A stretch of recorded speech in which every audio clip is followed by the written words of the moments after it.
Yung yan, RTO. Sa mga, ayan. Kaya nga eh. Oo. Sinalaki pala. Oo, sinalaki.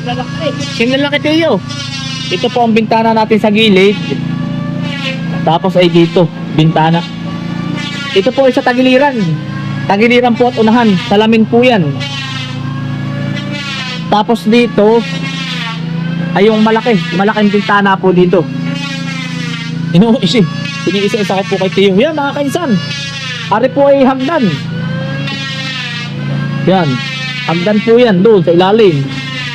Tapos ay yari na po ang sahig. Tapos na mga kainsan, no? Gara. Babarnisan na lang po ito. Yung Hudson. Baka tayo na mga kainsan ang magbarnis. Naglalagay po ng hagdan. Ang ipinagawa nating hagdan yung malaki po ba? Yung heavy duty na nga naman po, heavy duty. Tapos mga kainsan, ito po yung ididingding natin, ididingding. Babarnisan naman po ito. Silap po ito, silap. Sisilapan mga kainsan. Yan, ito mga kainsan yung magiging dingding niya. Yan. Gayaan po. Yan. Ganito po ang pagkasahig niya. Sahig, yung dingding, ganyan.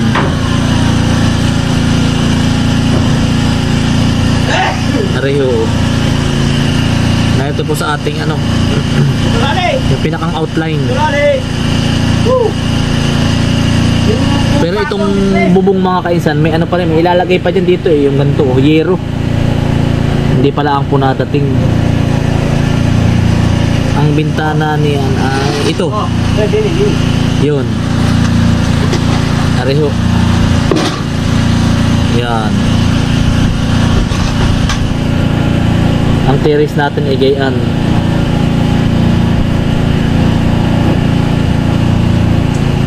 Para medyo ano to mga kaisan, kumbaga modern, magiging modern na po ito pag natapos. Modern bahay kubo.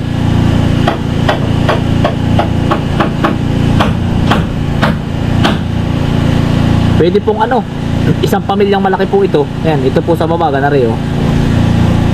Pwede pang pamilyang malaki. Yan, nagsisimula na po ang Teo. Si Kuya Kitot naman sa baba po, naghahagdan. Ari na Teo, ang pinakang ano. Oo. Ayun. Ano pala ano?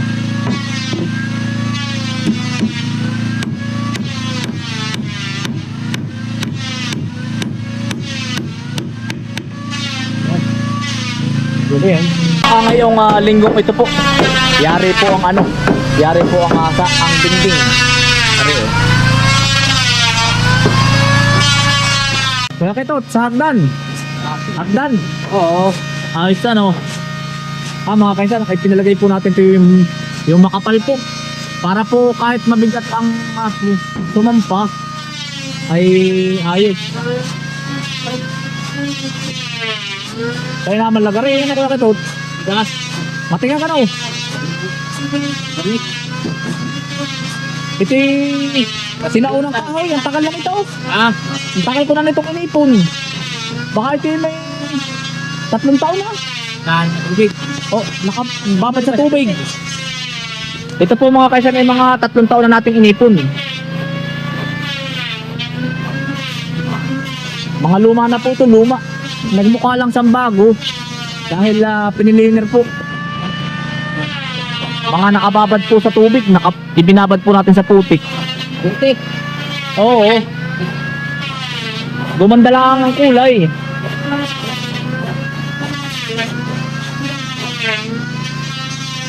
Pinawisan ako dito. Ang kapalan oh.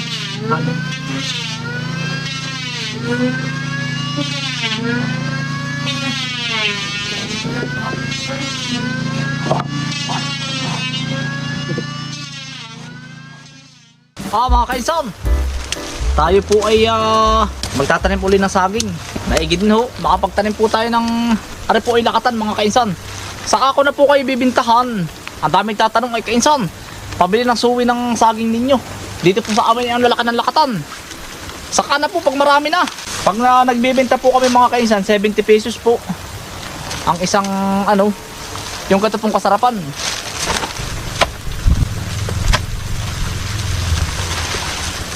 Ito mga kainsan, 70 pesos po. Sobrang dami na nating tanim mga kainsan. Kaya po patuloy po tayo na pagpaparami. Pag po marami na, magtitinda rin po tayo sa online. Pag sobrang dami na, kumbaga nagsisimula pa lang tayo ay kailangan siguro mga 1,000 puno or higit pa. Para po ba pag may bibili, hindi maubusan ng supply.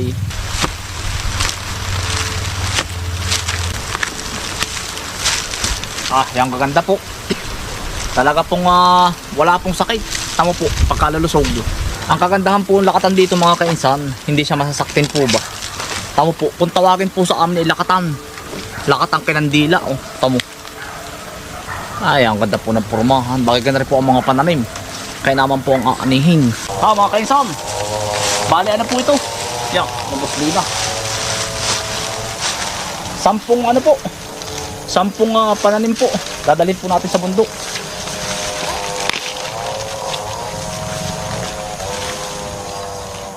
Andito na po ulit tayo sa bundok. Yan. Natin po si Utoy naghuhukay Tapos nakalasin magtabas sa kabila. Yung pinapatabas natin isang luang doon. Tapos na. Naghuhukay na po siya Mga kaisan, andito na rin po yung ating ipot. Pinakarga po natin kay kadar mo. Sasabog din po natin yan. Itatanim ko lang yung saging mga kaisan. Madali ang tanim ng saging. Yun, po. Pinadala ko yung aking kaputi. Ari po ay babang pag po hindi kinaputian. Yan. Hinahan yung dalawa. Ba't dadalwa Apat po ito ay. Tatanim ko lang yung saging po na mabilisan. Siyam, saglit lang yun. Utoy! May ipot diyan, ipot. Sako. Po si Utoy, naghuhukay pa rin po. Yari na kabila Utoy. Utoy ko daw po kasi kay nanay muna. Magaganto rin. Sabi ko itamda ng kalabasa, yung bandating kaingin ni Bumboy. Tsaka ni tatay. Bibigyan ko sila ng isang latang binhi at bakante nga ay sayang. Wala yung 2 sako. Pero anong oras ka ba umalis din Utoy? Alas 11. Di nakarga na nga pala. Wala doon. Gawa ng alas 10 ko pinakarga Baka tinabunan dito kung saan. Hindi kaya nabara yung kabayo niya. May bakas nga na kabayo. Sa? May bagong bakas. Saan Utoy? Saan ang lakad? Parito. Ngayon lang ding maga yun. Sabay yun, 4 na karga. 4 na sako. Baka kung saan. Ayun Utoy. Oo, tinabunan ni kadar mo. Ayun. Pala, hinahanap ko. Kaya sabi sa akin na ando na pareho ayun. Yung pala ang una kong isasabog. Mamaya po. Kaysa tatamnan po natin ng kalabasa pinilit po natin ito Tamo po ang lupa. Ang ipot dito Utoy, kahit isang takot lang ang ipot baka naman po tumabal. Isang takot lang ang ipot. Kasarapan, 2 takot na kasarapan. Baka naman tumabal Tamang-tama mga kainsan. Dito po ang saging sa pag-itan. Pakalaking kabuti. Kabuting dumagat. Ano ba ito? Pusngo. Pakalaki na Yan sarap nito mga kainsan. Ito po hindi nakakalasong kabuti. Kabuting pusngo tawagin sa amin. Yan. Ariho. Kasarap na rin.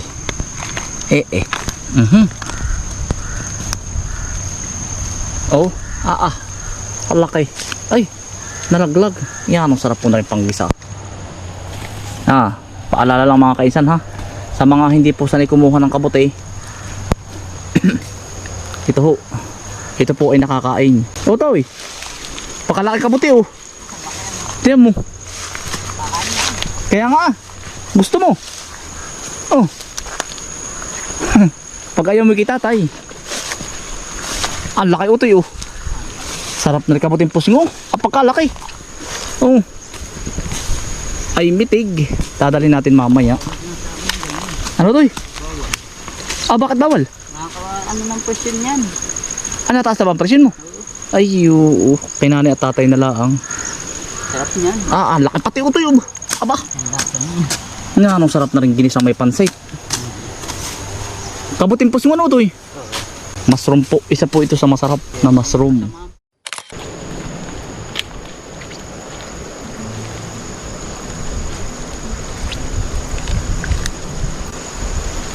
Yeah, yari po ang isa ah. Ang saging.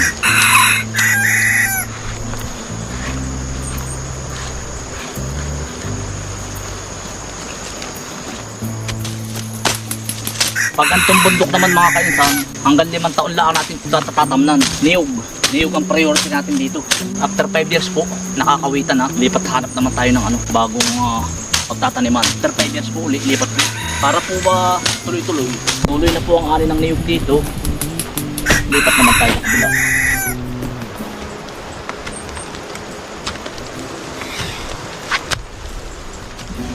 Mga kainsan, bakit tinatanggalan ng dahon? May tendency kasi mga kainsan, mabuklo ito. Pag humangin ng malakas, mabubuklo, maaano yung suwi, yung daanan. Pag po yung suwi ay nabukloan na papagayon, minsan po ay namamatay.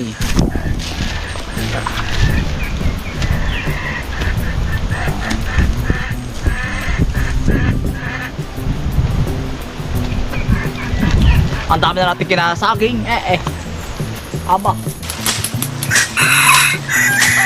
Mga kainsan, pangilan na ba ito? 1, 2, 3, 4, 5, 6, 6. Mga kainsan, may itlog ng hindi ko alam kung wild chicken ito or wild duck. Pero kanina pa puputak ng putak ang mga manok. Mga kainsan, yan. Yan lang po ay bawal bawal pong buti nga pati ko kasama yung mga aso. Bawal pong ang tawag nito. Bawal pong maamoy ng tao. Wala hindi na po yan binabalikan. Ayan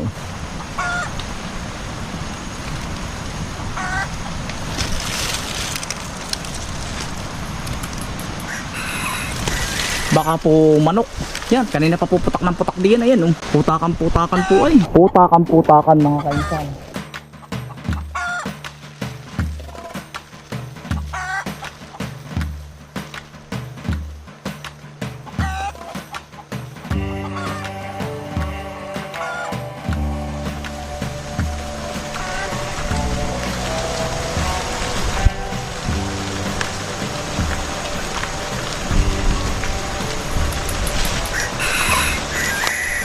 Ang gitna mga kainsan nito, lakatan. Tapos baybay tabi po, saging Davao. Yun ang pararamihin din po natin, saging Davao. Yung pong malalaki. Yung sabi ko sa inyo hindi nagkakasakit. Ang ganda po noon lakatan. Sabah. Paikot po nito. Yan. May talim na po tayo diyan. Ayan Nasa na po, 50 ka puno pong Davao.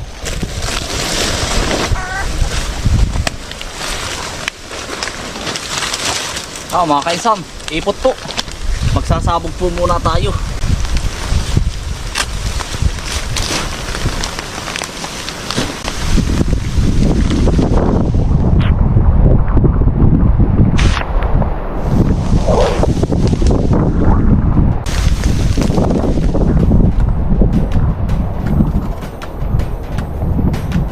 Gigisan dakot lang po. Masyadong mataba ang lupa.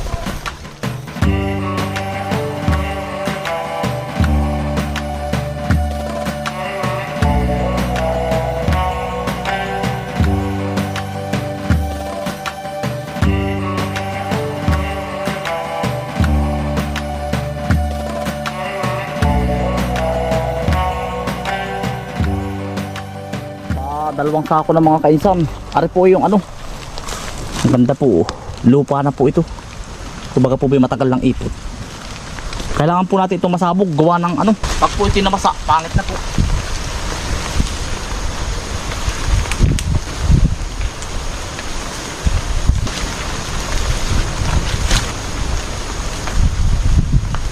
Yari na po yung dalawang sako. Mga kainsan. Alas 5:30 na. Ay baka tayo gabihin. Akala ko matatapos ko po ay. Yun na lang pong mga kainsan. Dalawang sako. Bukas na maga po aagapan ko. Yan. May mga na po Kung dala ko sana yung ilaw. Kahit gabihin po ako din mahirap po. Baka matuod. Ituklap ang kuko. Ilang araw na pahinga. Meron na po hanggang din Tatakloban ko na lang ng mga kainsan yun. Ng saging, dahon ng saging.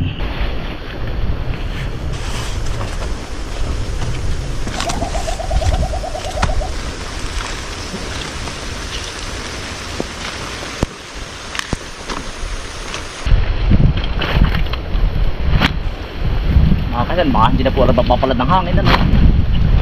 Hirap na mabasa. Mga kaisan, next project po natin dito sa bundok kay Ari. Nanggawa po yung ating kaibigan ng ganari, oh. Ari, oh.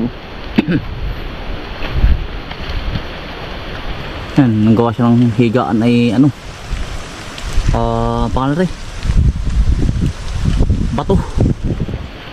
Yan mga kaisan, saan kaya maganda nga? Pauwi na po tayo, gabi na. Gagabi na ho. Saan kaya maganda ang ano, ang pinakang kubo, ano mga kainsan? Parang ano lang po, basta laang kubo. Kawayan na basta laang. May po bang kagaya doon sa kabila nating area? Hindi naman po tutulugan dito ho. Dahil yan po ibubuksan pa natin ay are, ito po ang magiging gitna. Yang kailangan nga pala. Mga kainsan, pauwi na po tayo. Baka tayo abutan pa ng gabi. Dala ko na po yung kabuti. Tsaka po ano, nahaklit na yung ating bag. Pero yung kabuti dadaling ko na. Tsaka po yung ating barita. Para po bukas, pagpunta ko po dito, may dala po ulit akong saging. Kahit mga 10 pa. Pa-10 po ay. Yeah, utay-utay. Mga kainsan, pa kabila naman po tayo. Mga kainsan, nagtataas na po. Yan oh. Nagkakaitsura na. Yan. Magdidingding na po ay. Yan. Magbibintana na ho. Yan. May ano na po pati, may kabaak na hagdan na. Yan ang ginawa po ng tiyo. Nagsahig. Tapos ay nagganare. Tapos po ay naghagdan. Bukas po baka yari po ang hagdan. Areho yung hagdan oh. Yan. Kakabaak pa. Ay lagari na rin pala yung kabaak. Are po oh. Ganda na. Bukas po babaytangan daw po ito. At saka baral uli. Ay ito pala yung kabaak ko. Ay ganda nga naman. Ari yung kabaak. Para suklay. Oh. Ayos din. Ari magagamit ko itong pan display. Gagawin ko ito ng art. Pwede ito. Pakikinisin lang. Hanggang din nilaang po. At ari po siminto na ay. Siminto. Pag may hagdan na. Ang ganda na. Wild tickling mga kainsan. No? Kita kaya? Ayun o. Dalawa mag-asawa oh. Yan po ang makikita nyo dito sa hapon. Mga tikling. Tsaka po kukubod. Alam po nyo yung kukubod. Ay yung kukubod. Yun po ay tikling na malaki.